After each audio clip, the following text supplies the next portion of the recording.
ইয়া আইয়ুহাল্লাযীনা আমানু আতিউল্লাহ ওয়া আতিউর রাসূল। হে ঈমানদারগণ, তোমরা আল্লাহর আনুগত্য করো, রাসূলের আনুগত্য করো। মনে রাখবেন, নবীর কথা এটাও ওহী, আল্লাহর কথাও ওহী। আল্লাহর কথা এটা হলো ওহী মাতলু, নবীর কথা ওহী গায়রে মাতলু।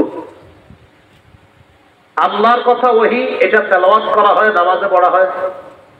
নবীজির কথা এটা ওহী গায়রে মাতলু, এটা তেলাওয়াত করা হয় না। নবীও তা বলেন যা ওহী হিসাবে নবীর কাছে আসে। এটা আমার সাথে বলেন, বলেন নবী তা বলেন যা নবীর কাছে ওহী হিসাবে আসে। এই কথা কোথায় আছে? সূরা নাজমের ৩-৪ নম্বর আয়াতে আল্লাহ বলেন, মা ইয়ানতিকু আনিল হাওয়া ইন হুয়া ইল্লা ওয়াহয়ু ইউহা। নবী নিজের পক্ষ থেকে কিছু বলেন না, নিজের থেকে নবীজি কিছু বলেন না, মন মতো কিছু বলে না। ওহী আসে, ওই ওহী অনুযায়ী নবী কথা বলে, যা ওহী হিসাবে আসে নবী তাই বলে দেন। আল্লাহর কথা তেলাওয়াত করা হয়, নবীরটা নামাজে তেলাওয়াত করা হয় না। এই হলো পার্থক্য। নবীর হাদিস যদি বাস্তবেই সেটা নবীর হাদিস হয়, এই হাদিসকে অস্বীকার করা কুফরি। সূরা আলী ইমরানের ৩২ নম্বর আয়াতে আল্লাহ বলেন, কুল আতিউল্লাহ ওয়ার রাসূল ফাইন তাওয়াল্লাউ ফাইন্নাল্লাহা লা ইউহিব্বুল কাফিরিন। নবী আপনি বলেন আতিউল্লাহ, তোমরা আল্লাহর আনুগত্য করো, আর রাসূল, রাসূলের আনুগত্য করো। ফাইন তাওয়াল্লাউ, এই কথা বলার পর তারা যদি আল্লাহ এবং রাসূলের আনুগত্য না করে, তাহলে এদেরকে জানায়া দেন আল্লাহ কাফেরদেরকে ভালোবাসেন না। তাহলে নবীর কথা না মানাটা কুফরি, আর কুফরি করলে কাফের, আর কাফেরকে আল্লাহ ভালোবাসেন না। নবীর কথা মানা মানি আল্লাহর কথা মানা। সুবহানাল্লাহ। নবীর কথা মানা আল্লাহর কথা মানা। দলিল সূরা নিসার ৮০ নম্বর আয়াতে আল্লাহ বলেন, মাইয়ুতির রাসূলা ফাকাদ আতাআল্লাহ। যে রাসূলের আনুগত্য করে সে আল্লাহর আনুগত্য করলো। নবীজি কি দুনিয়াতে আছে এখন? তো নবীর আনুগত্য কিভাবে করবেন? নবীর হাদিস থেকে জানতে হবে, আদেশ নিষেধ জানার পর ওটা মানা। আর আল্লাহ বলেন, আমার নবীকে কেউ মানলো তো আল্লাহকে মানলো। আল্লাহর কথা আর নবীর সুন্নত অনুযায়ী কোন মুমিনের মাঝে যখন ফয়সালা করে দেওয়া হয়, তখন মুমিনদের বক্তব্য হবে শুনলাম মানলাম। বলেন তো, কোন মুমিনকে যখন বলা হয় ও মুমিন, আল্লাহ বলছে এই কথা তুমি কি মানো, নবী বলছে এই কথা তুমি কি মানো, তখন মুমিন বলবে হ্যাঁ শুনলাম মেনে নিলাম। মুমিন কি বলবে? শুনলাম মেনে নিলাম। এটাও কোরআনে আছে। সূরা নূরের ৫১-৫২ নম্বর আয়াতে আল্লাহ তাআলা বলেন, إنما كان قول المؤمنين إذا دعوا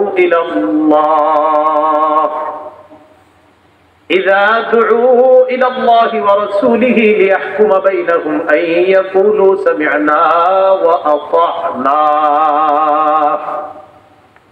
ঈমানদারদেরকে যখন আল্লাহর দিকে ডাকা হয় আর নবীর দিকে ডাকা হয় তাদের মাঝে ফয়সালা করার জন্য, আল্লাহর দিকে ডাকা হয় দ্বারা উদ্দেশ্য কোরআনের দিকে, নবীর দিকে ডাকা হয় দ্বারা উদ্দেশ্য সুন্নতের দিকে। আল্লাহর কোরআন আর সুন্নত অনুযায়ী তাদের মাঝে ফয়সালা করার জন্য যখন তাদেরকে আহ্বান করা হয়, মুমিন তুমি একটা সমস্যায় পড়ছো, এই সমস্যার সমাধানটা কোরআন সুন্নাহ অনুযায়ী করব, তো আল্লাহ বলেন তখন মুমিনের জবাব হয় সামি'না ওয়া আতা'না, আমরা শুনলাম মেনে নিলাম। তাহলে বলেন তো, কোরআন আর সুন্নাহ অনুযায়ী মুমিনের মাঝে যদি ফয়সালা হয়, মুমিনের জবাব কি হবে? শুনলাম মানলাম। আব্দুল্লাহ ইবনে আব্বাস রাদিয়াল্লাহু তাআলা আনহুমা বলেন, লাউ দাআলি ইকালু বাঈর, আমার যদি উটের একটা রশিও হারিয়ে যায়, লাওয়াজাতুহু ফি কিতাবিল্লাহ, এই রশিটা খোঁজার সমাধান আমি কোরআনে পেয়ে যাই। সুবহানাল্লাহ। আমার যদি উটের একটা রশিও হারায়, এই রশিটা যে আমি কিভাবে পাবো এটার সমাধান কোরআনে পাই। তাহলে এবার বলেন তো, কোরআন মানা আল্লাহর কথা মানা, হাদিস মানাও আল্লাহর কথা মানা। কারণ সূরা হাশরের 7 নম্বর আয়াতে আছে, নবী যা দিয়েছেন তা গ্রহণ করো, যা থেকে নিষেধ করেন তা থেকে বিরত থাকো। কি বুঝতে পারলাম? আল্লাহর কাছে মনোনীত ধর্ম ইসলাম। ইসলাম পালনের একটা কিতাব আছে, এটার নাম কোরআন। আর ওই কোরআনই বলছে, শোনো, এই কোরআনের ব্যাখ্যার সর্বশ্রেষ্ঠ ব্যাখ্যা হলো হাদিস। কোরআনের ব্যাখ্যা ওই হাদিস থেকে নিল। বলেন তো, আল্লাহর কাছে মনোনীত ধর্ম কি? ইসলাম মানার জন্য কিতাবের নাম কি? কোরআনের মধ্যেই আছে কি মানতে হবে? হাদিস। আবার বলেন, আল্লাহর কাছে মনোনীত ধর্ম ইসলাম মানতে হলে কিছু নিয়ম নীতি জানতে হবে কোন কিতাব থেকে? আর কোরআনেই আছে আবার কি মানতে হবে? হাদিস। এতটুকু বুঝে আসছে সবার? এবার আমার সাথে বলেন, কোরআন সুন্নাহ অনুযায়ী বলেন, ইসলাম পালন করতে গিয়ে বাড়াবাড়িও করব না, ছাড়াছাড়িও করব না। আল্লাহ যা বলেন নাই, বলেন, নবী যা বলেন নাই সেটা করব না। আল্লাহ যা করতে বলেছেন, নবী যা করতে বলেছেন সেটা ছাড়ব না। তাহলে যেটা করতে বলেন নাই সেটা করার নাম বাড়াবাড়ি, যেটা ছাড়তে বলেন নাই এটা ছাড়ার নাম ছাড়া দেন। এবার দেখি সুন্দরভাবে বলেন, আল্লাহর কাছে একমাত্র ধর্ম ইসলাম পালনের একটা কিতাব আছে, কোরআনে আছে, আরেকটা মানতে হবে হাদিস। আর কোরআন আর হাদিস অনুযায়ী ইসলাম পালন করতে গিয়ে কি করা যাবে না? আবার কি করা যাবে না? আল্লাহ যা করতে বলেন না এটা করার নাম বাড়াবাড়ি, নবী যা করতে বলেন না এটা করার নাম না। আল্লাহ যা করতে বলেন নাই, নবী যা করতে বলেন না এটা করার নাম বাড়াবাড়ি। নবী যা ছাড়তে বলেন নাই, আল্লাহ যা ছাড়তে বলেন নাই এটা করার নাম ছাড়াছাড়ি। তাহলে করবেন, দেখতে হবে আল্লাহ বলছে কিনা। ছাড়বেন, দেখতে হবে আল্লাহ ছাড়তে বলছে কিনা। যদি আপনি বাড়ায় করেন, যদি আল্লাহ না বলছে এটা, তো আপনি বাড়াবাড়ি করলেন। যদি ছাড়েন, দেখতে হবে নবী আর আল্লাহ বলছে কিনা এটা ছাড়ার জন্য। যদি আপনি ছাড়েন, ভাই আল্লাহ তো ছাড়তে বলেন নাই, কেন ছাড়লেন? এটার নাম ছাড়াতে। এতটুকু বুঝছেন? এবার মূল আলোচনায় যাই। ইসলাম ধর্মের মধ্যে কিছু বাড়াবাড়ি হয় আমাদের। এই বাড়াবাড়ির একটা বাড়াবাড়ির নাম বেদাত। বলেন কি নাম? বেদাত। এই বেদাত বিভিন্ন ভাবে হয়। এর মধ্যে একটা বেদাত হলো কবরকে কেন্দ্র করে বেদাত। কাকে কেন্দ্র করে? যারা কবর কেন্দ্র করে বেদাত করেন তারাও ওয়াজটা শোনেন মন দিয়ে, যারা করেন না তারাও শোনেন। কবরকে কেন্দ্র করে কিছু বেদাত হয়, বাড়াবাড়ি। রাসূলুল্লাহ সাল্লাল্লাহু আলাইহি সাল্লাম বলেন, ইয়াকুম ওয়াল গুলুওয়া ফিদ-দীন, তোমরা দ্বীনের ব্যাপারে বাড়াবাড়ি করা থেকে বাঁচো। ফাইন্নাহু আহলাকা মান কানা ক্বাবলাকুম আল গুলুউ ফিদ-দীন, তোমাদের পূর্বেকার জাতি ধ্বংস করছে বাড়াবাড়ি করা। বাড়াবাড়ি করা থেকে তোমরা বাঁচো। তোমাদের পূর্ববর্তী জাতি ধ্বংস হয়েছে দ্বীনের ব্যাপারে বাড়াবাড়ি করার কারণে। দ্বীনের ব্যাপারে এরা বাড়াবাড়ি করতে গিয়ে ওই বাড়াবাড়ি তাদেরকে ধ্বংস করে ছাড়ছে। আবু দাউদের বর্ণনা 4608 নম্বর হাদিস। এই হাদিসের মধ্যে রাসূলুল্লাহ সাল্লাল্লাহু আলাইহি সাল্লাম বলেন, হালাকাল মুতানাত্তিউনা হালাকাল মুতানাত্তিউনা হালাকাল মুতানাত্তিউনা ফালাহা সালাসা। নবীজি বলেন, বাড়াবাড়িকারীরা ধ্বংস, সীমালঙ্ঘনকারীরা ধ্বংস, বাড়াবাড়িকারীরা ধ্বংস। এই গেল আজকে আমাদের আলোচনার ভূমিকা। এখন আমরা মূল আলোচনায় জানবো যে আমরা ইসলাম ধর্ম পালন করতে গিয়ে বিশেষ করে এই এশিয়া মহাদেশ আর বিশেষ করে আমাদের বাংলাদেশে আমরা কিছু বেদাত নামক বাড়াবাড়ি করি। কি নামক? বেদাত। ইমাম মালিক রহমতুল্লাহি আলাইহি কি বলছে এটা একটু শুনি, শোনার পর বেদাতের সংজ্ঞা হাদিস থেকে নেই। ইমাম মালিক রহমতুল্লাহি আলাইহি বলেন, মান ইবতাদা ফিল ইসলামি বিদআতান ইয়ারাহা হাসানাতান ফাকাদ জাআমা আন্না মুহাম্মাদান খানার রিসালা। ইমাম মালিক বলেন, কেউ যদি ইসলামের মধ্যে নতুন কোন বেদাত চালু করে আর এটাকে যদি সে উত্তম মনে করে, আপনি ইসলামের মধ্যে একটা নতুন কিছু আবিষ্কার করলেন আর মনে করলেন এটা তো ভালো, হুজুর এটাতে আবেগ কাজ করে, কি বললেন? বেদাতগিরি করলেন আর বললেন এটাতে আবেগ কাজ করে। এই আবেগে বেদাতগিরি করলেন আর এটা আপনার কাছে ভালো লাগলো। ইমাম মালিক বলেন, যে ব্যক্তি বেদাতি কর্মকাণ্ড করে আর মনে করে ভালো লাগছে এটা, সে কেমন যেন এই কথা বলতে চায় যে মুহাম্মদ সাল্লাল্লাহু আলাইহি সাল্লাম ইসলামের দায়িত্ব পালনে ত্রুটি রেখে গেছে, খেয়ানত করে গেছে। নবী কি ইসলাম পূর্ণাঙ্গ রেখে গেছে না অপূর্ণাঙ্গ? এই হযরত নতুন বেদাতগিরি সৃষ্টি করে বুঝাইতে চায় নবী এটা কইরা পূর্ণ করে যেতে পারে নাই, তা আমি নতুন একটা বেদাত ঢুকাই না। তাহলে কোন ব্যক্তি যদি নতুন বেদাত চালু করে ইসলামের মধ্যে, এর অর্থ হলো এই, নবী এটা পূর্ণ করে যেতে পারে নাই তাই সে পূর্ণ করেছে। এই জাতীয় কাজ যে করবে এটার নাম হবে বেদাতি কর্মকাণ্ড। ওই বেদাতি কর্মকাণ্ডের বিরোধিতা করা এটা মুসলমানদের জন্য আবশ্যক হয়ে যায়। মুসলমানদের জন্য কি হয়ে যায়? আবশ্যক। বেদাত কাকে বলে? সহিহ বুখারীর 2697 নম্বর হাদিস, 2697। এই হাদিসের বর্ণনাকারী উম্মুল মুমিনিন আয়েশা সিদ্দিকা রাদিয়াল্লাহু তাআলা আনহা তিনি বলেন, ক্বালা রাসূলুল্লাহ সাল্লাল্লাহু আলাইহি ওয়াসাল্লাম, মান আহদাসা ফি আমরিনা হাযা মা লাইসা ফীহি ফাহুয়া রাদ্দুন। কোন ব্যক্তি যদি আমাদের ইসলামী শরীয়তের মধ্যে ইবাদতের নামে সওয়াবের আশায় নতুন কিছু সৃষ্টি করে, এটা প্রত্যাখ্যান করা হবে। এটা আমার সাথে বলেন, কোন ব্যক্তি ইসলামের মধ্যে ইবাদতের নামে সওয়াবের আশায় নতুন কোন কিছু যদি সৃষ্টি করে, এটা বেদাত। এই বেদাত পরিত্যাজ্য, এটা যতই সুন্দর হোক, বেদাত যতই সুন্দর হোক না কেন, এটা কি হবে? পরিত্যাজ্য হবে। এইগুলো বেদাতের সংজ্ঞা হাদিস থেকে জানলাম। বেদাতের ভয়াবহতা মন দিয়ে শুনলেন। বেদাতের এক নাম্বার ভয়াবহতা, এটা আমার সাথে বলেন, বলার পর হাদিসটা শোনাই। বলেন, বেদাতি ব্যক্তি তার বেদাতি কর্মকাণ্ড না ছাড়া পর্যন্ত আল্লাহ তার তওবা কবুল করবেন না। বেদাতগিরি করতেছে আর বলতেছে আল্লাহ আতুবু ইলাইহি, আল্লাহ আপনি মাফ করেন, মাফ করেন, মাফ করেন, মাফ করেন, মাফ করেন। এইগুলো বলতে বলতে বলতে বলতে শুরু করে দিতে বেদাত। মানে উনি বেদাতের মধ্যে থেকে বলতেছে আস্তাগফিরুল্লাহ, আস্তাগফিরুল্লাহ, আস্তাগফিরুল্লাহ, আস্তাগফিরুল্লাহ। নবী কয় মাফ হবে না, মাফ হবে না, মাফ হবে না। কেন? তুমি তো বেদাতই জানো না। সহিহুত তারগীব 54 নম্বর হাদিস। قال رسول الله صلى الله عليه وسلم إن الله حجب التوبة عن كل صاحب بدعة حتى يدع بدعته। রাসূলুল্লাহ সাল্লাল্লাহু আলাইহি সাল্লাম বলেন, আল্লাহ তাআলা প্রত্যেক বেদাতি ব্যক্তিকে ততক্ষণ ক্ষমা করবেন না, ততক্ষণ তার তওবা কবুল করবেন না, যতক্ষণ ওই বেদাতি ব্যক্তি তার বেদাতি কর্মকাণ্ড না ছাড়বে। আল্লাহ আমাদের সকলকে বেদাতি কর্মকাণ্ড থেকে হেফাজত করেন। এই গেল বেদাতের এক নাম্বার ভয়াবহতা। বেদাতের 2 নাম্বার ভয়াবহতা, বলেন আমার সাথে, বেদাতি ব্যক্তি হাউজে কাউসার থেকে বঞ্চিত হবে, যতই আবেগ দেখা। বর্তমান জামানায় বেদাত কর্মকাণ্ড চালায় এমন কিছু ব্যক্তিরা বলে, কয় নবীর প্রেমে কোনো দলিল লাগে না। কি বলে?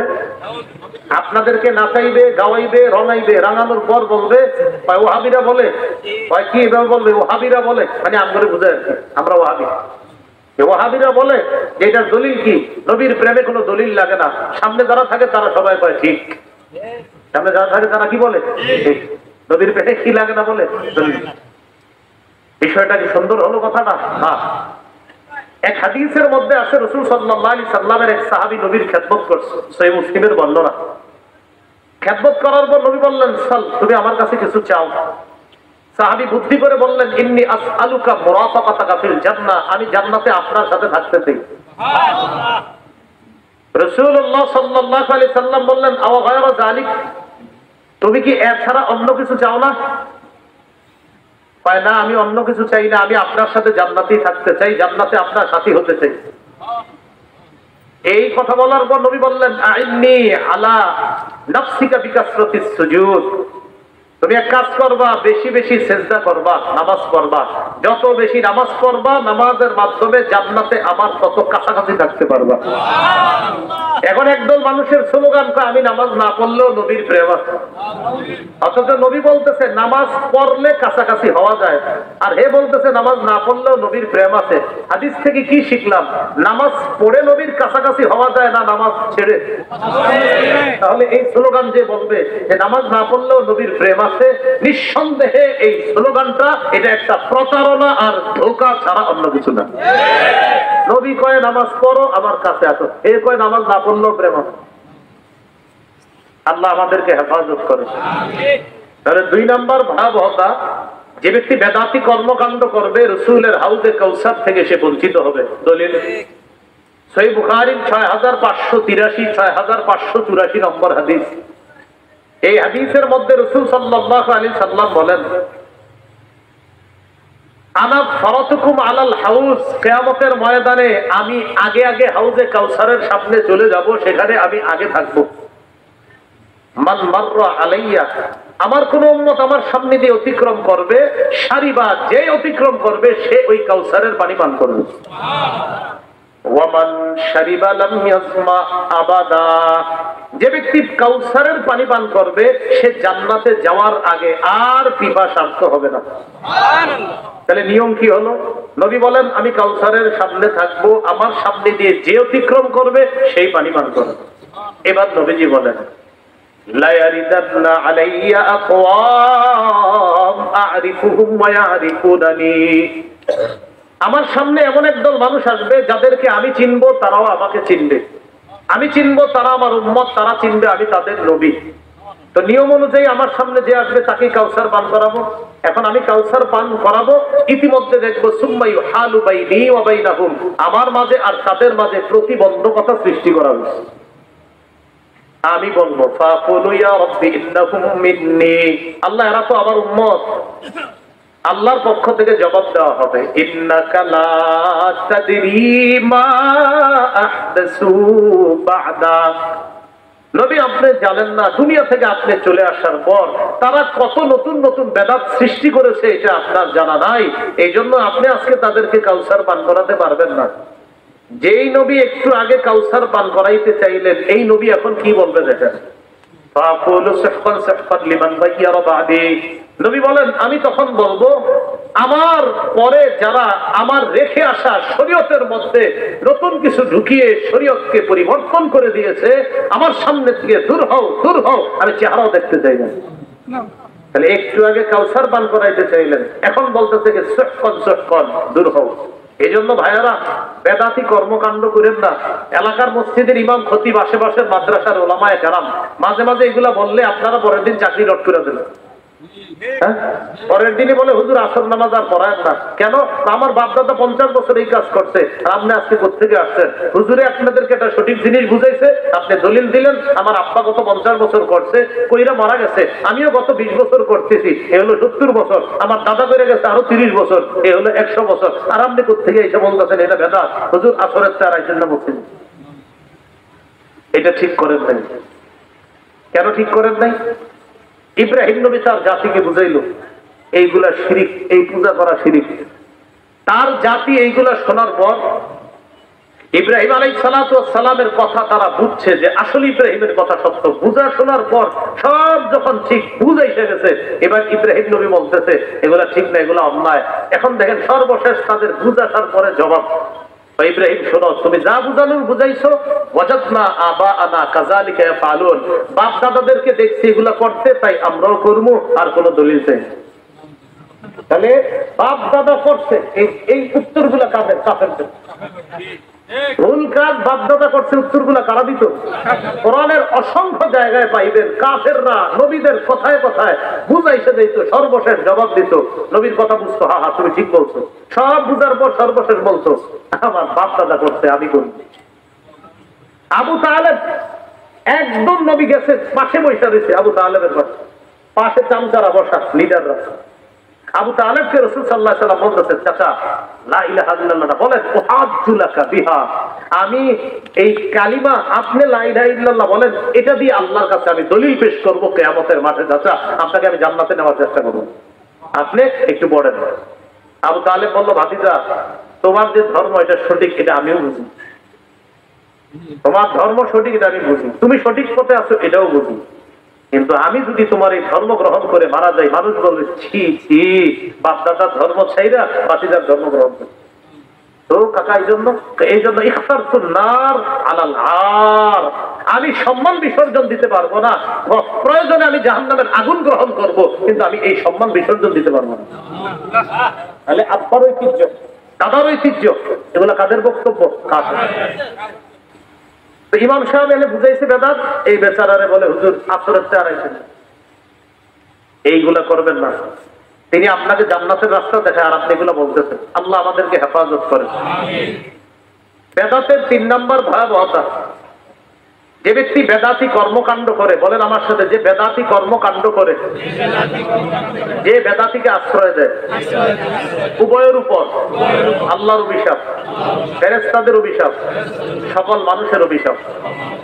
1 নম্বর, আপনি নিজে বেদাতগিরি করলেন। 2, কাউরে সুযোগ করে দিলেন যে আমার এই 3%, 4%, 5% জমিন দিয়ে দিলাম, আপনি এই জায়গায় একটা খানকা বানান আর বেদাতের সাপ্লাই দেন, কোনো সমস্যা নাই, আমার আব্বাও করছে, দাদাও করছে, আপনিও করেন, আপনার জায়গাটা দিয়ে দিলাম।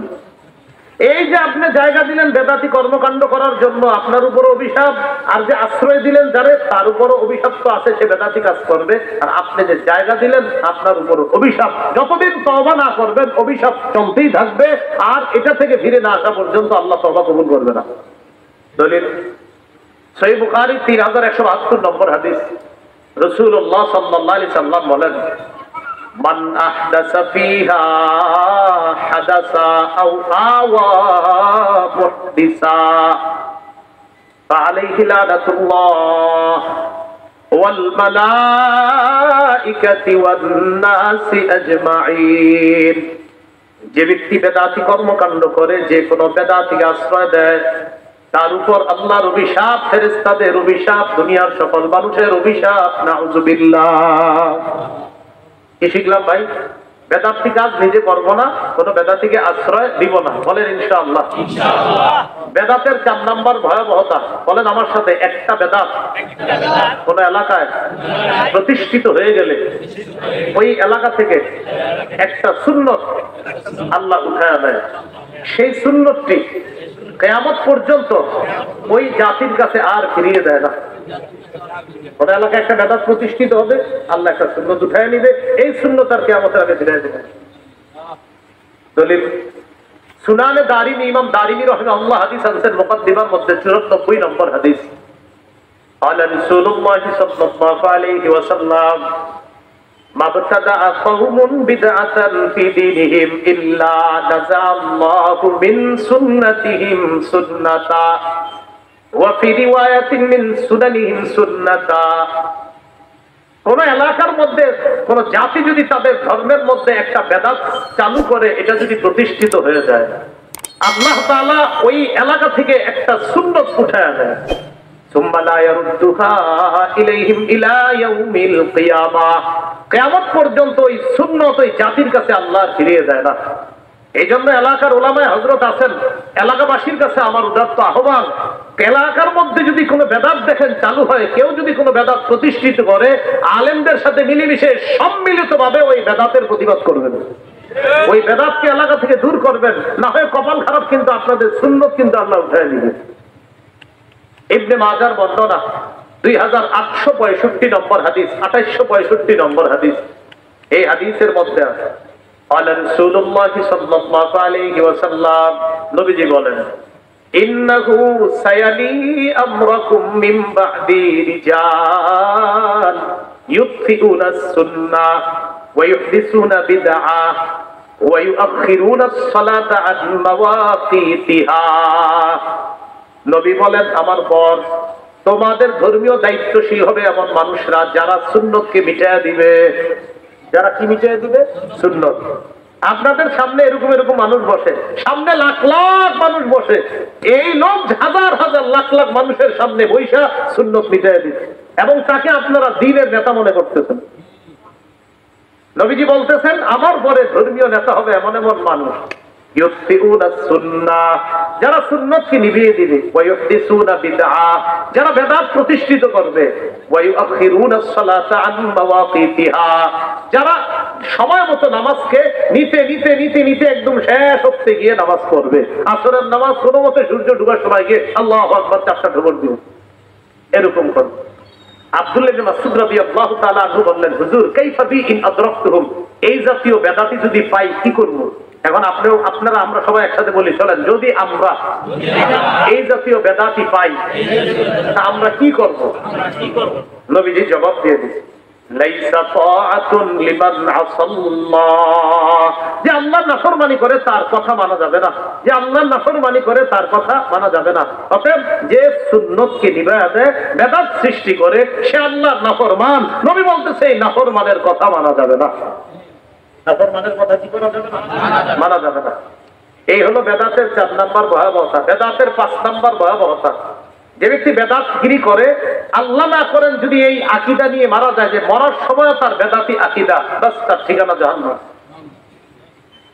ইবনে মাজাহ, আবু দাউদ, নাসাই এই 3 কিতাবের মধ্যে মিলে একটা হাদিস শোনাই। আবু দাউদের 4607, নাসাইর মধ্যে বর্ণনাটা আছে। রাসূলুল্লাহ সাল্লাল্লাহু আলাইহি সাল্লাম বলেন, ইন্নাহু মান ইয়াইশ মিনকুম বা'দি ফাসায়ারা ইখতিলাফান কাসীরা, আমার পরে যারা দুনিয়াতে থাকবা তোমরা প্রচুর মতভেদ দেখতে পাবা। নবী বলছে আমার পরে দুনিয়াতে যারা বসবাস করবে তারা প্রচুর মতভেদ দেখবে। এখন একটু বলেন তো আপনারা, আমরা কি ভবিষ্যতে দেখবো না দেখতেছি? যেমন আপনারা সাধারণ মানুষদের একটা কমন ডায়লগ, এক হুজুর এক কথা বলে, আরেক হুজুর আরেক কথা বলে, কার কথা মানবো, এরকম বলেন না? তো নবীজি বলছে আমার পরে যারা দুনিয়াতে বসবাস করবে তারা প্রচুর মতভেদ দেখবে। এখন বলেন তো মতভেদ দেখবো না দেখতেছি? যেমন জুমার আজান কয়টা? হ্যাঁ বলেন, একটা ঝগড়া আছে কিনা? একদল বলতেছে কয়টা? একটা। আবার আমরা বলতেছি কয়টা? 2টা। এখন এই যে মতভেদ দেখবো, এটা কে বলছে? নবীজি। তাহলে মন দিয়ে শোনেন, কথার কথা, জুমার আজান আমরা বলি 2টা। আবার একদল মহব্বতের ভাই তারা বলে কয়টা? একটা। তো রাসূল বলছে আমার পরে যারা দুনিয়াতে থাকবে তারা প্রচুর মতভেদ দেখবা। এখন কথা হলো, হুজুর মতভেদ দেখলে আমরা করবো কি? নবীজি জানিয়ে দিলেন, আলাইকুম বিসুন্নতি, 1 নাম্বার কাজ, ওই মতভেদ যখন দেখবা তখন আমার সুন্নত আঁকড়ে ধরবা। সুবহানাল্লাহ। এখন আমরা একটা মতভেদের মধ্যে আছি, সেটা কি জুমার আজান কয়টা? তো মতভেদ হলো আমরা বলি 2টা, আর একদল মহব্বতের ভাই বলে কয়টা? একটা। এখন আমরা এই মতভেদের মধ্যে নিরসন খুঁজতেছি। নবী বলে মতভেদ লাগলে প্রথমে আমার সুন্নত ধরবা। নবীর সুন্নত তালাশ করে জুমার আজান পাইছি একটা। বলেন কয়টা? একটা। এবার নবী বলতেছে, ওয়াসুন্নাতিল খুলাফাইর রাশিদিনাল মাহদিয়িন, আমার হেদায়েত প্রাপ্ত খোলাফায়ে রাশেদার সুন্নত আঁকড়ে ধরবা। নবীর সুন্নতে পাইছি জুমার আজান একটা। এবার খোলাফায়ে রাশেদার সুন্নত, খোলাফায়ে রাশেদার মধ্যে প্রধান 4 জন সাহাবীর মধ্যে একজন হযরত উসমান। হযরত উসমান জুমার 2য় আজান চালু করছে। নবী বলছে মতভেদ যখন দেখবা, 1 আমার সুন্নত ধরবা, 2 আমার সাহাবায়ে কেরামের সুন্নত ধরবা। নবীর সুন্নতে পাইছি আজান একটা, উসমানের সুন্নতে পাইছি আজান আরেকটা। অতএব নবীর সুন্নাহ মানা মানিও নবীর কথা মানা, উসমানের সুন্নাহ মানা মানিও নবীর কথা মানা। আর নবীজি বলছে আমার সুন্নত ধরো, সাহাবায়ে কেরামের সুন্নত ধরো। এখন বলেন তো নবীর সুন্নত ধরবো, কথাটা কার? বলেন নবীর। আমরা মতভেদ দেখবো না দেখতেছি? নবী বলছে মতভেদ দেখলে 1 নাম্বার আমার সুন্নত ধরো। এরপরে বলছে খোলাফায়ে রাশেদার সুন্নত ধরো। আচ্ছা বলেন তো নবীর সুন্নত ধরতে হবে, কথাটা কার? নবীর। খোলাফায়ে রাশেদার সুন্নত ধরতে হবে, কথাটা কার? নবীর। তাহলে খোলাফায়ে রাশেদার মধ্যে হযরত উসমান গনি আছে কিনা? এই হযরতে উসমান 2য় আজান চালু করছে। মক্কা মদিনা সহ সারা পৃথিবী ম্যাক্সিমাম জায়গায় জুমার আজান হয় 2টা।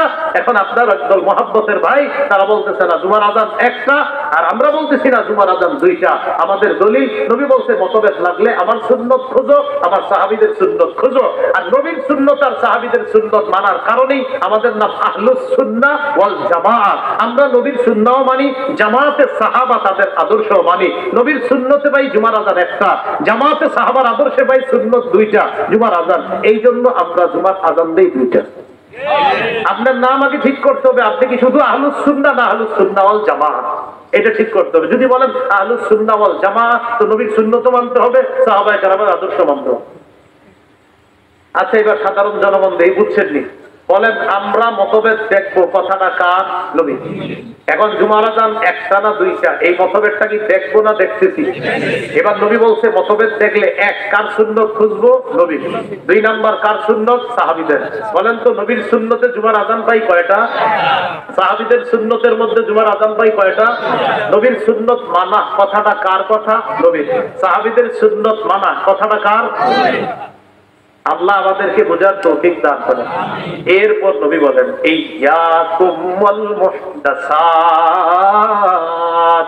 তোমরা ইসলামের মধ্যে নতুন নতুন বেদাত আবিষ্কার করা থেকে বাঁচো। ফাইন্না কুল্লা মুহদাসাতিন বিদআহ, প্রত্যেক নতুন আবিষ্কার বেদাত। নাসাইতে আছে ওয়া কুল্লা বিদআতিন দালালাহ, প্রত্যেক বেদাত হলো পথভ্রষ্টতা। ওয়া কুল্লা দালালাতিন ফিন্নার, প্রত্যেক পথভ্রষ্টতার ঠিকানা জাহান্নাম। আল্লাহ আমাদের সকলকে বেদাতি কর্মকাণ্ড থেকে হেফাজত করে। এইগুলো আমাদের আজকের আলোচনার প্রথম অংশ। এবার দ্বিতীয় অংশটা আমরা চলে যাই। চলেন, দ্বিতীয় অংশ হলো, বলেন আমার সাথে, কবর কেন্দ্রিক বাড়াবাড়ি, শিরিক পর্যন্ত পৌঁছে যায়। আপনাদের নারায়ণগঞ্জ আছে কিনা আমি জানি না, আমাদের বাংলাদেশে কবর কেন্দ্রিক বাড়াবাড়ি আছে, বেশি আছে এটা আমিও জানি। কবর কেন্দ্রিক বাড়াবাড়ি, আগে বর্ণনা শোনেন। সহিহ বুখারীর বর্ণনা 427 নম্বর হাদিস। এই হাদিসের মধ্যে নবীজির 3 বিবির কথা। এক হলো আম্মা জান আয়েশা সিদ্দিকা রাদিয়াল্লাহু তাআলা আনহা থেকে হাদিসটা বর্ণনা। নবীজির আর 2 বিবি, উম্মে হাবিবা আর উম্মে সালামা, তাদের সম্পর্কে হাদিসটা। সুবহানাল্লাহ। বর্ণনা করছে এক বিবি, আর সম্পর্ক আরো 2 বিবি। তিনি বলেন, আন্না উম্মা হাবিবাতা ওয়া উম্মা সালামাতা যাকারাতা কানিসাতান রাআইনাহা বিল হাবাশা। উম্মে হাবিবা এবং উম্মে সালামা, নবীর এই 2 বিবি হাবশায় একটা গির্জা দেখছে। গির্জা ফিহা তাসাবির, এই গির্জার মধ্যে অনেক মূর্তি। গির্জা ইবাদতখানা, এই ইবাদতখানার মধ্যে অনেক মূর্তি। ফাযাকারাতা লিন-নবী সাল্লাল্লাহু আলাইহি ওয়াসাল্লাম, এই ব্যাপারটা তার 2 বিবি নবীজিকে জানাইছে, ইয়া রাসূলুল্লাহ, হাবশা একটা গির্জা দেখলাম, গির্জা তাদের ইবাদতখানা, ইবাদতখানার ভিতরে দেখলাম আবার মূর্তি, ব্যাপারটা বুঝলাম না। নবীজি বললেন, ইন্না উলাইকা ইযা কানা ফীহিমুর রাজুলুস সালিহ মাতা, এরা হলো এই সমস্ত মানুষ, তাদের মাঝে কোনো ভালো মানুষ যখন মারা যাইতো, বানাউ আলা কবরিহি মসজিদা, তারা ওই ভালো মানুষের কবরের উপর একটা মসজিদ বানাইতো। তাদের কোনো ভালো মানুষ মারা গেলে ওই ভালো মানুষের কবরের উপর তারা একটা মসজিদ বানাইতো। বানানোর পর ওয়াসাফারু ফীহি তিলকা সুওয়ারা, ওই মসজিদের ভিতর ওই ওলিদের মূর্তি তারা স্থাপন করত। এবার একটু বুঝেন, দেখেন, এ হলো ওলির কবর, এই কবরের উপরে মসজিদ, আবার মসজিদের ভিতরে ওলির ছবি, মূর্তি। এ হলো, নিচে হলো কবর, উপরে মসজিদ, ওই মসজিদের ভিতরে ওলির মূর্তি। তাহলে নিচে অলির কবর, উপরে অলির মূর্তি, এটার মধ্যে তারা ইবাদত করত। নাউজুবিল্লাহ। রাসূলুল্লাহ সাল্লাল্লাহু আলাইহি সাল্লাম বলেন, উলাইকা শিরারুল খালকি ইনদাল্লাহি ইয়াউমাল কিয়ামা, কিয়ামতের ময়দানে তারা হবে সবচেয়ে নিকৃষ্ট জাতি। বলেন নাউজুবিল্লাহ। কি শিখলাম? কবর কেন্দ্রিক মসজিদ বানানোর প্রতি কি কোনো উৎসাহিত আছে? হাদিসের মধ্যে উৎসাহ আছে। নবী বললেন এরা হবে সবচেয়ে নিকৃষ্ট। এবার আরেকটা হাদিস শোনেন, মুসনাদে আহমদ, এই হাদিসের বর্ণনাকারী আব্দুল্লাহ ইবনে মাসউদ রাদিয়াল্লাহু তাআলা, তিনি বলেন, সামিআতু রাসূলুল্লাহ সাল্লাল্লাহু আলাইহি ওয়াসাল্লাম ইয়াকুল, ইন্না মিন শাররিন নাস মান তুদরিকুহুমুস সাআ ওয়া হুম আহইয়া ওয়াল্লাযীনা ইয়াত্তাখিযুনাল কুবুরা মাসাজিদা। রাসূলুল্লাহ সাল্লাল্লাহু আলাইহি সাল্লাম বলেন, পৃথিবীর সবচেয়ে নিকৃষ্ট জাতি তারা যারা দুনিয়াতে জীবিত থাকতে কিয়ামত আসবে। পৃথিবীর সবচেয়ে নিকৃষ্ট মানুষ তারা যারা দুনিয়াতে জীবিত থাকতে কিয়ামত আসবে। পৃথিবীর সবচেয়ে নিকৃষ্ট মানুষ তারা যারা জীবিত আছে আর কিয়ামত আইসা গেল, তারা সবচেয়ে নিকৃষ্ট। আর কারা? ওয়াল্লাযীনা ইয়াত্তাখিযুনাল কুবুরা মাসাজিদা, এবং তারা, বলেন সবাই, এবং তারা, আরো জোরে বলেন, এবং তারা যারা কবরকে মসজিদ বানায়, যারা কবরকে সিজদার স্থান বানায়, তারা সবচেয়ে নিকৃষ্ট। তাহলে নবীজি কি বললেন? যারা জীবিত থাকতে কিয়ামত আসবে তারা সবচেয়ে নিকৃষ্ট, আর যারা কবরকে সিজদার স্থান বানায় তারা সবচেয়ে নিকৃষ্ট।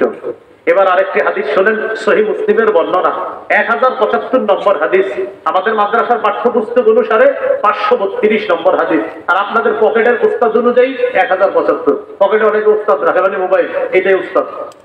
তো এটা অনুযায়ী 1075, যদি এটা বলা আমার জরুরি না, এটা না বললে কিছু হবে না, কারণ আপনারটা ইন্টারন্যাশনাল ভাবে ফলো করা হয় না। আমি যেটা বলি ওটা ফলো করা হয়, 532 এটা ফলো হয় না। আপনি 1075 যেটা, এটা এমনি বলে দিলাম, কারণ চিপাই গিয়ে আবার মিলায় হুজুর কথা ঠিক আছে কিনা। এই হাদিসের মধ্যে আছে রাসূলুল্লাহ সাল্লাল্লাহু আলাইহি সাল্লামের সাহাবী জুনদুব রাদিয়াল্লাহু তাআলা আনহুর বর্ণনা, তিনি বলেন, সামিআতু রাসূলুল্লাহ সাল্লাল্লাহু আলাইহি ওয়াসাল্লাম ইয়াকুলু ক্বাবলা আন ইয়ামুতা বিখামসিন, নবীজি ইন্তেকালের মাত্র 5 দিন আগে আমি নবীরে বলতে শুনছি। ইন্তেকালের কয়দিন আগে? 5 দিন। ইন্নী আবরাউ ইলাল্লাহ আইয়াকুনা লি মিনকুম খলিল, তোমাদের মধ্যে আমার কোন অন্তরঙ্গ বন্ধু হওয়া থেকে আমি আল্লাহর কাছে মুক্ত, তোমাদের কেউ আমার অন্তরঙ্গ বন্ধু নাই। নবী বলতেছে, হে জাতি শোনো, হে উম্মত শোনো, তোমাদের মধ্যে আমার কোন অন্তরঙ্গ বন্ধু নাই, এই অন্তরঙ্গ বন্ধু হওয়া থেকে আমি আল্লাহর কাছে মুক্ত। কেন? فإن الله تعالى قد اتخذني خليلا كما اتخذ إبراهيم خليلا, কেননা আল্লাহ তাআলা আমাকে খলিল হিসাবে গ্রহণ করেছে, যেমন ইব্রাহিম নবীকে খলিল হিসাবে গ্রহণ করছে। আপনারা এতদিন জানতেন ইব্রাহিম নবী আল্লাহর খলিল, এক নবী আল্লাহর খলিল, আজকে থেকে আমরা জেনে থাকবো ইব্রাহিম নবীও আল্লাহর খলিল, আমাদের নবীও আল্লাহর খলিল। ইব্রাহিম নবী খলিলুল্লাহ, আমাদের নবী খলিলুল্লাহ, হাবিবুল্লাহ, রাসূলুল্লাহ। সুবহানাল্লাহ। তাহলে আমাদের নবী বলেন, মানুষের মধ্যে আমার কোনো খলিল নাই। কেন?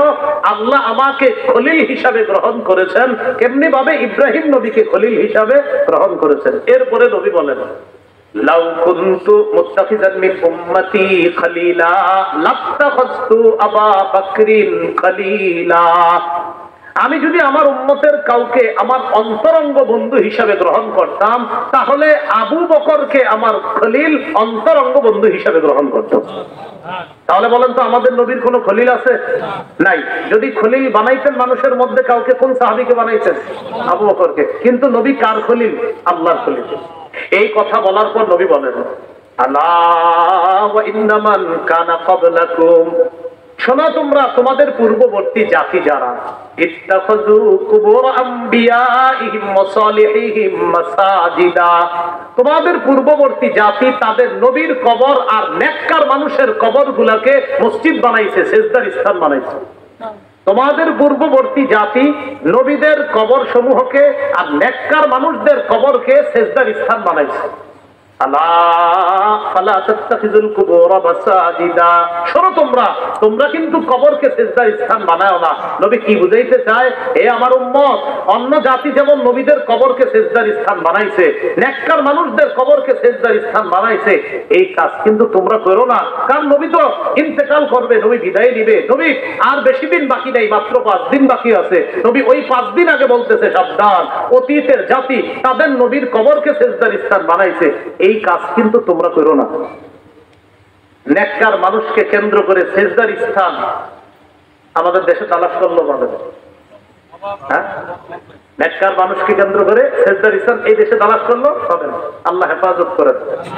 এবার শোনেন কি বলে নবীজি, বলেন, ইন্নী আনহাকুম আন যালিকা, আমি তোমাদেরকে নিষেধ করে দিচ্ছি। এবার একটা হাদিস শোনেন, আমার দিকে তাকান। এটা হলো একটা কাপড়, মনে করেন এটা কি একটা কাপড়। সহিহ বুখারীর 435 নম্বর হাদিস। রাসূল সাল্লাল্লাহু আলাইহি সাল্লাম ইন্তেকাল করবে। আগের হাদিসটা শোনাইছি কি ইন্তেকালের দিন না ইন্তেকালের 5 দিন আগে? এখন যেটা শোনাচ্ছি ইন্তেকাল করবে। করবে মানে এই যে নবী যাবে দুনিয়া থেকে, ওই মুহূর্তের হাদিস। 427 এই 435 এই হাদিসটা হলো বুখারীর 435।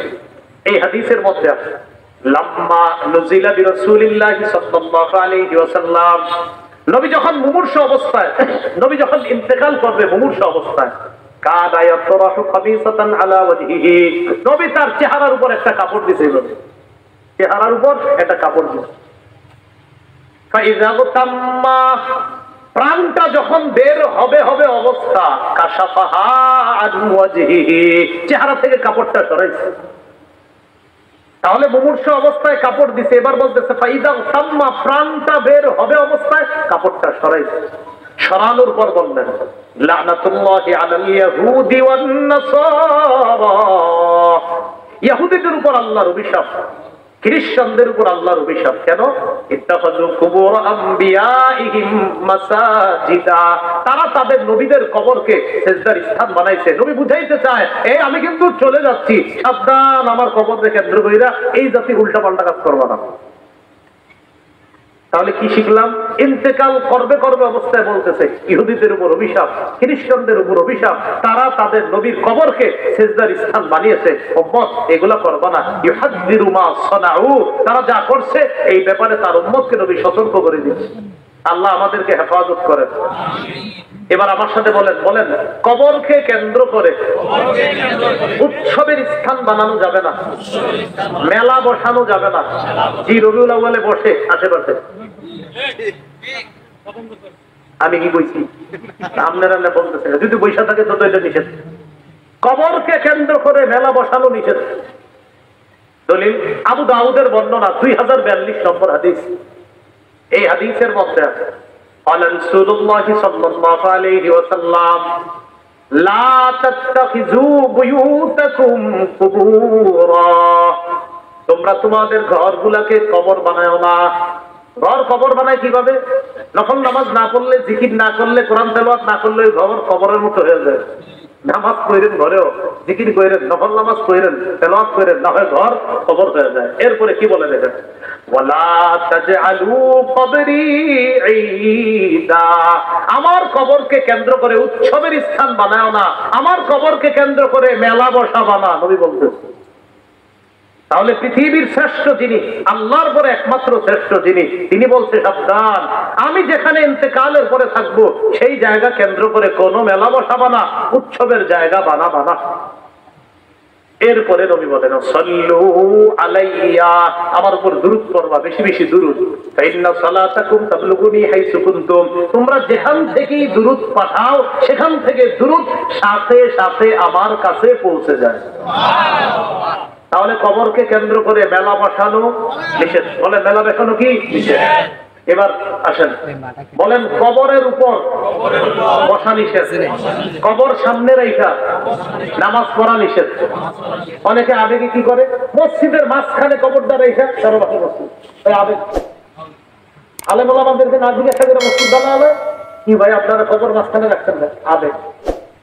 এই যে আবেগে মসজিদটা মাঝখানে রাখেন কেন বুঝান, এলাকাবাসী বুঝান, এই জাতীয় কোনো মসজিদ থাকলে গিয়ে বুঝান, ভাই কবরটা কিনারায় নেন, সাইডে নেন। প্রথমে বাইরে নিতে বললে না, আপনারা মারতেও পারে, বলবেন আগে সাইডে নেন। কারণ এ তো এমন এক আকীদায় ঢুকে গেছে যে আকীদা থেকে তাকে বের করতে আপনার অনেক কষ্ট হবে। আবু দাউদের বর্ণনা 3229 নম্বর হাদিস, 3229 3229। এই হাদিসের মধ্যে আছে রাসূলুল্লাহ সাল্লাল্লাহু আলাইহি সাল্লাম বলেন লা তাজলিসু আলাল কুবুর, কবরের উপর বসো না। এটা একটা, অনেক সময় দেখবেন কবরের পাশে দেয়াল থাকে, এই দেয়ালের উপরে না বসা, এই দেয়াল আছে কবর পাশে, কবর এই যে দেয়াল, কেন আপনি বসলেন এই যে বসে এই পাশেই কবর, এটা না করা। এরপরে নবী বলতেছেন ওয়ালা তুসাল্লু ইলাইহা, কবর সামনে রেখে নামাজ পড়ো না। যদিও মানুষ কবরকে সিজদা করে না, কিন্তু কে না জানে কোন একজন ব্যক্তির ভিতরে যদি আবেগ আইসা যায়, আরে আল্লাহর ওলি শেয়ারিছে এখানে সিজদা দিতে, এই জন্য কবর সামনে রেখা নামাজ পড়াতে নবীজি নিষেধ করলেন। আল্লাহ আমাদেরকে বুঝার তৌফিক দান করেন। এই হলো কবর কেন্দ্রিক বেদাত বাড়াবাড়ি। আল্লাহ আমাদের সকলকে হেফাজত করেন। এই এলাকায় থাকলে এলাকা থেকেও যেন ওই জাতীয় আকীদা সম্পন্ন মানুষগুলোকে সহি আকীদা, বিশুদ্ধ আকীদায় তারা এসে হেদায়েত ওয়ালা আকীদায় যেন তারা ফিরে আসতে পারে, আল্লাহ তৌফিক দান করেন। বেদাত থেকে বাঁচার উপায়, বেদাত থেকে বাঁচার এক নাম্বার উপায় বাস মুহাম্মদ সাল্লাল্লাহু আলাইহি সাল্লামের পূর্ণ আনুগত্য করা। বলেন কার আনুগত্য করা? মুহাম্মদ সাল্লাল্লাহু আলাইহি সাল্লামের পূর্ণ আনুগত্য করা। সহিহ বুখারী 7280 নম্বর হাদিস। এই হাদিসে আছে রাসূল সাল্লাল্লাহু আলাইহি সাল্লাম বলেন কুল্লু উম্মতি ইয়াদখুলুনাল জান্নাহ ইল্লা মান আবা, আমার উম্মতের সবাই জান্নাতে যাবে, তারা ছাড়া যারা অস্বীকার করে। সাহাবীরা বললেন, অস্বীকার কারা করে? নবী বললেন, মান আতাআনি দাখালাল জান্নাহ, যে আমার আনুগত্য করে সে জান্নাতে যাবে। ওয়া মান আসানি ফাকাদ আবা, যে আমার নাফরমানি করে সেই অস্বীকার করলো। তো অস্বীকার যে করবে সে সুন্নাহের বাহিরে চলে গেল। আল্লাহ আমাদের সকলকে নবীর সুন্নাহ মেনে নবীর আনুগত্য করার তৌফিক দান করেন। আমিন।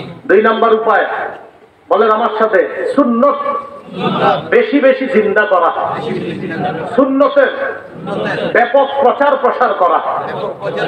তাহলে বেদাত দূর করার 2 নাম্বার উপায় হলো সুন্নতের ব্যাপক প্রচার প্রসার করা, সুন্নতের কথা বেশি বেশি বলা, নামাজের পরে মাঝে মাঝে সুন্নত নিয়ে আলোচনা করা। আসরের পরে ইমাম সাহেব যারা আছেন 2 মিনিট 5 মিনিট একটা সুন্নত বলতে পারেন। আমাদের যাত্রাবাড়ি সাহেবের একটা বই আছে, আপনি কিতাব আছে, 1 মিনিটের মাদ্রাসা, 1 মিনিটের মাদ্রাসা। এইটা আপনি প্রতিদিন পড়ে শোনান। 1 মিনিটের মাদ্রাসা মানে ওই নামাজের পরে সবাই বসবে, 1-2 মিনিট একটু কথা শুনবে।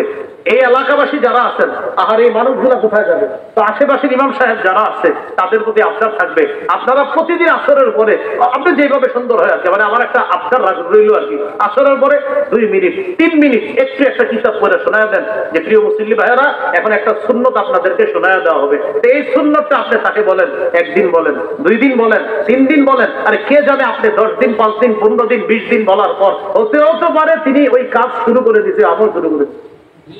এই জন্য প্রতিদিন কিছু কিছু সুন্নত আমরা শিখবো। ইমাম সাহেবদেরকে আপনারা বলবেন যে, হুজুর কিতাব আদি কি কি কিনে দেওয়া লাগবে বলেন, আমরা বলি কিনে দেই, আপনি আমাদেরকে বইরা বইরা শোনান। এলাকাবাসী রাজি আছেন ইনশাআল্লাহ? তাহলে এই সুন্নত যেন মসজিদে মসজিদে এটা যেন জিন্দা হয়ে যায়, সবাই যেন ব্যাপক প্রচার প্রসার করতে পারে, আল্লাহ তৌফিক দান করেন। তিরমিজির বর্ণনা 2677 নম্বর হাদিস, 2677।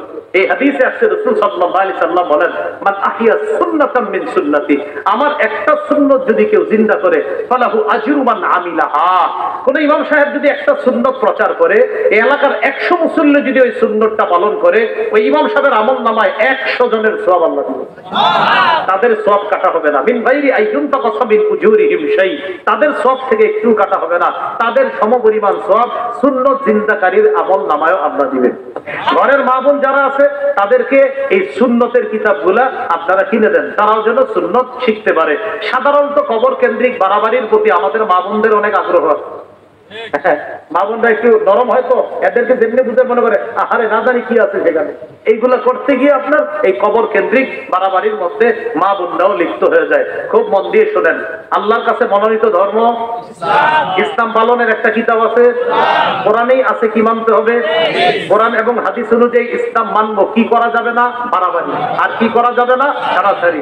এই বাড়াবাড়ির একটা অন্যতম বাড়াবাড়ি আমাদের দেশ সহ অনেক জায়গায় চলে, এটার নাম কি? বেদাত। বলেন তো, ইসলামের মধ্যে ইবাদতের নামে নতুন কিছু আবিষ্কার, এটার নাম কি?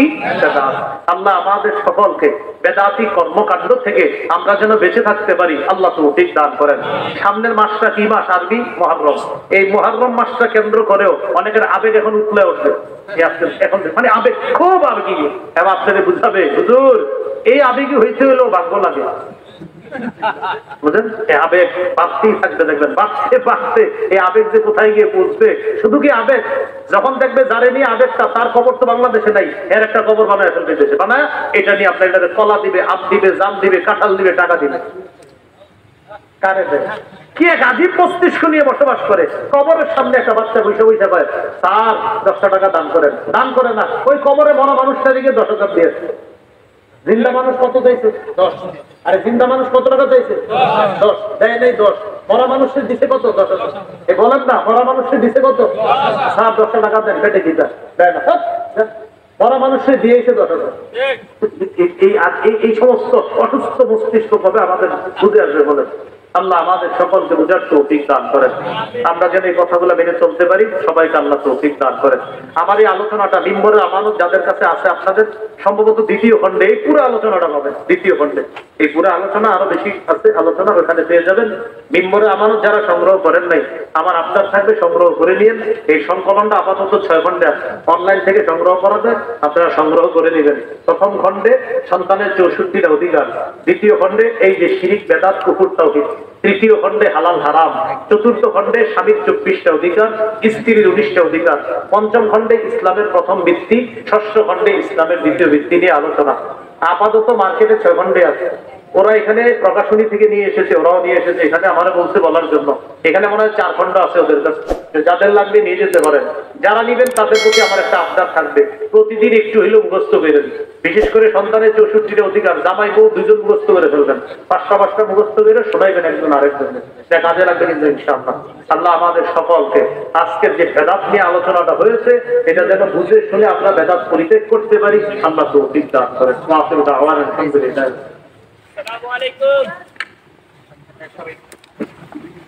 সবাই একটু বসবো, মোনাজাত হবে, এরপরে আমরা